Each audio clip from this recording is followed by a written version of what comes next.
And ਕਰ ਕਾਈ ਤੂੰ and ਕਰ ਮੈਂ ਹੁਣ ਕਰਦਾ ਤਾਂ ਪਿਆ ਚੱਲ ਉਹ ਮੈਂ ਕੱਚ ਗੱਤਾ ਚੱਲ ਮਿੰਟ ਮਾਰ ਕਰ ਨਹੀਂ ਹੁਣ ਮੈਂ ਕਦ ਕਰਨੀ ਹੈ ਬਈ ਚਲੋ ਬਹੁਤ ਬਾਕੀ ਜੋ ਯਾਰ ਵਿਊ ਆ ਰਿਹਾ ਨਾ ਮੈਂ ਨਹੀਂ ਤੁਹਾਨੂੰ ਦੱਸ ਸਕਦਾ ਉਸਤਾਦ ਜੀ ਕਿਹਦਾ ਵਿਊ ਆ ਰਿਹਾ ਕਮਾਲ ਦਾ ਵਿਊ ਨਹੀਂ ਆ ਰਿਹਾ ਬੜਾ ਵੀ ਹਾਏ ਹਾਏ ਤੇ ਇੱਥੇ ਸਾਡੀ ਖੜੀ ਹੈ ਜੀ ਗੱਡੀ बिस्मिल्लाहिर्रहमानिर्रहीम अस्सलाम वालेकुम friends welcome back to my new vlog. कैसे हैं उम्मीद करता हूँ कि आप सब ठीक होंगे। अल्लाह के फजल करम से आज का करते हैं व्लॉग शुरू। हाँ जी आज का व्लॉग कुछ इस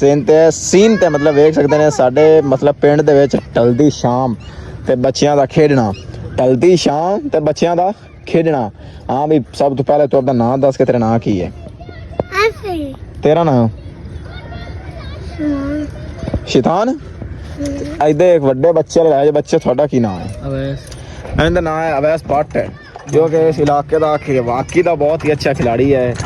हाकी मतलब बहुत अच्छी खेड खूड लेंदा है खेड वगैरह लेंदा है। दम्मी दा निकले हाय हाय हाय बाकी यार व्यू वेख सकते ने ढलती शाम पिंड दा माहौल। खामोशी एक मिनट खामोशी महसूस करो खामोशी फुल अवैस चुप यार खामोशी महसूस करनी।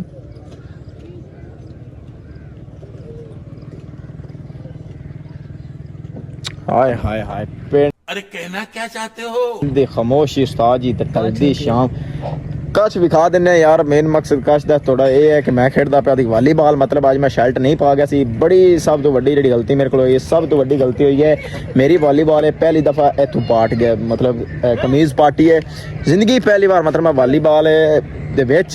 खेडदा था तकरीबन 2-3 साल तो पिया लेकिन जी पहली बार मेरी मतलब इथों पाट गया क्योंकि मैं शर्ट नहीं पा गया सी। मैनू पता ही नहीं सी यार मैं मतलब मैच खेडना भी है कि नहीं। स्कूले गया खेडन लग पिया मैच आ या टीम तो आई हुई है ओपन उन्हें क्या राजा खेड मतलब मैं खेडन लग पिया तो खेडन के दौरान मेरे मतलब इतों नुकसान हो गया सब तो बड़ा नुकसान हो गया तो मैं फिर कोई गल नहीं यार इन्ना गेम चलता रहता है। बाकी जो यार व्यू आ रहा ना मैं नहीं थोड़ा दस सकता उस्ताद जी कैसा व्यू आ रहा है कमाल का व्यू नहीं आ रहा बड़ा भी हाय हाय तो इधर साड़ी खड़ी है जी गड्डी ओए होए होए ब्लैक मैन ब्लैक ऑन हो गया नो ऑन ऑफ गड्डी कैसी लग रही है यार कमेंट से गड्डी भी थोड़ी तारीफ कर दी करो। चुप कर पे कुत्ते साड़ हसद नहीं चंगा होंदा क्यों उस्ताद जी हसद ते साड़ जेड़ा होंदा है इंसान नू खा जांदा है इंज खा जांदा है कि जिवें लकड़ जेड़ी है ना उन्हें मिट्टी खा जांदी है। बात तो सही है ते ਉਹਦੇ ਇੱਕ ਭਾਈ ਮੈਨੂੰ ਆਵਾਜ਼ ਮਾਰ ਰਿਹਾ ਉਹਦਾ ਮੂੰਹ ਇੰਜ ਜਿਵੇਂ ਦਰਿਆ ਕਾਨਾ ਪੂਰਾ ਹੁੰਦਾ ਕਿਉਂ ਉਸਤਾਦ ਜੀ ਤੁਹਾਨੂੰ ਹੁਣੇ ਉਹਦੇ ਨਾਲ ਵੀ ਮੁਲਾਕਾਤ ਕਰਾ ਦਿੰਨੇ ਆ ਜੇ ਅਗਰ ਉਹ ਆ ਗਿਆ ਤਾਂ ਉਸਤਾਦ ਇਕਬਾਲ ਡਾਨ और आता यार एक मिनट है वो कह रहा है कि मैं बड़ा यूट्यूबर हाँ मैं थोड़े लिए नहीं आ सकता उस जगह तुम भाई भी खा देना काम वगैरह कर रहे हैं। और भाईजान भाई मिला लगता काफ़ी गुस्से च है। बाकी माशाल्लाह वेख सकते हैं मदरसा मुकम्मल हो गया माशाल्लाह वेख। हाँ इकरामो की चल जैन घर जैनी घर चल चल घर उस्ताद जी वैसे ढलदी शाम दा पिंड च आपदा ही अलग ही नज़ारा होंदा है वेख सकते हैं पूरी खामोशी मुकम्मल साफ बाजार हाय हाय हाय हाय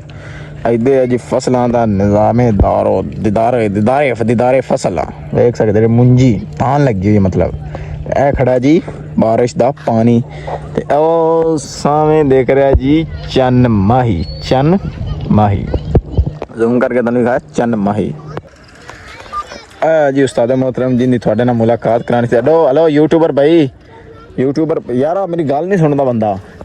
बंदा मेरी गल नहीं सुन रहा आओ इनू की मसला है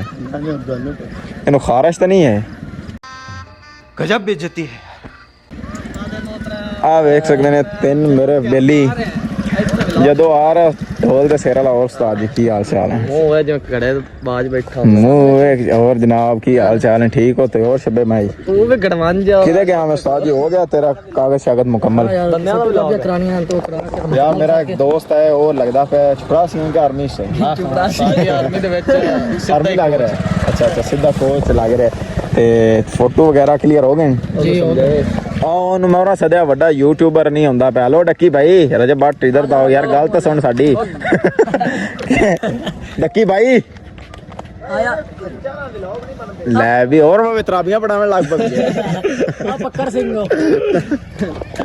ਯਾਰ ਇੱਕ ਛੋਟੀ ਜਿਹੀ ਲੈਣਾ ਬ੍ਰੇਕ ਮਿਲਣਾ ਤੁਹਾਨੂੰ ਕਿਵੇਂ ਤੇ ਨਾ ਸਰਖਾ ਬਣਾਵੀਏ ਚ ਆ ਜਾ ਰਹਾ ਆ ਜਾ ਪਰਨਾਲੇ ਬਹੁਤ ਗਿਆ ਆ ਜੀ ਮੇਰੇ ਦੋਸਤ ਹਨ ਜਿਹੜੇ ਹੋਣੀ ਦਰਬਾਰ ਬਾਲਾ ਪੀਰ ਤੋਂ ਆ ਆਏ ਜੀ ਹਨ ਮੈਂ ਆ ਮੇਰੇ ਨਾਲ ਦੀ ਖੱਚ ਤੇ ਸ਼ੱਬੂ ਦਾ ਯਾਰ ਤਾਰਫ ਕਰਾ ਆ ਸ਼ੱਬੂ ਡੌਨ ਜੀ ਪੋਇਟਰੀ ਆਂਦਾ ਹੈ ਆ ਸਾਰੇ ਵਿੱਚ ਸੋਹਣਾ ਹੈ ਪਰ ਸਿਰ ਤੋਂ ਆ ਕੇ ਮਾਰ ਇਹ ਸਾਰੇ ਸੋਹਣੇ ਸਿਰ ਤੋਂ ਆ ਕੇ ਮਾਰ ਖਾ ਗਿਆ ਮੈਂ ਜੋ ਗੰਜਾ ਕਰਾ ਲਿਆ ਤੇ ਇਹਨੂੰ ਕੀ ਉੱਥਾ ਲਾਈ ਉਸਤਾਦ ਜੀ ਇਹਨੂੰ ਮਾਰ ਦਰਅਸਲ ਗਿਆ ਕੋਈ ਨਹੀਂ। ਯੂਆਂ ਐਕਸਟਰਾ ਹੋ ਗਈਆਂ ਸੀ ਜਿੰਨੀ ਮੱਛਾ ਤੋਂ ਐਸ ਕਰਾ ਦਿੱਤਾ ਕਿਉਂ ਉਸਤਾਦ ਜੀ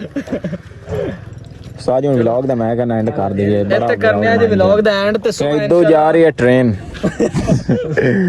ਉਸਤਾਦ ਜੀ ਵਲੌਗ ਦਾ ਤੂੰ ਐਂਡ ਕਰ ਕਾਈ ਤੂੰ ਐਂਡ ਕਰ ਮੈਂ ਹੁਣ ਕਰਦਾ ਦਾ ਪਿਆ ਚੱਲ। ਕਰਾਂਦਾ ਦੇ ਉਹ ਮੈਂ ਕੱਚ ਕਰਤਾ चल मिनट मार कर नहीं और मैं कद करनी है भाई चलो बहुत ऐसे भाईजान हम करते हैं व्लॉग का हम एंड करते हैं। और इंशाल्लाह आपको कल नया व्लॉग मिलते हैं next vlog में। मिलते हैं नेक्स्ट व्लॉग वीडियो हमारी अच्छी लगे तो हम आपको कल कश्मीर भी दिखाएंगे और मैं जा रहा हूँ फिलहाल भाई उम्मीद है ये संभालेगा काम को तो हरदम दी खट्टी शर्ट पाई हुई नेक्स्ट व्लॉग में मिलते हैं हमारे चैनल को वीडियो अच्छी लगे तो हमारे चैनल को सब्सक्राइब अगर हमारी वीडियो अच्छी लगे तो हमारे चैनल को सब्सक्राइब लाइक कमेंट आगे बेल share। वाले बटन को जरूर दबाना चलो सारे में खुदा हाफिज कर दो सब तू भी खुदा हाफिज खुदा हाफिज सही तू भी कर गुड नाजिब आ गया तू भी करते दंदोल पे होया चल खुदा हाफिज हां जी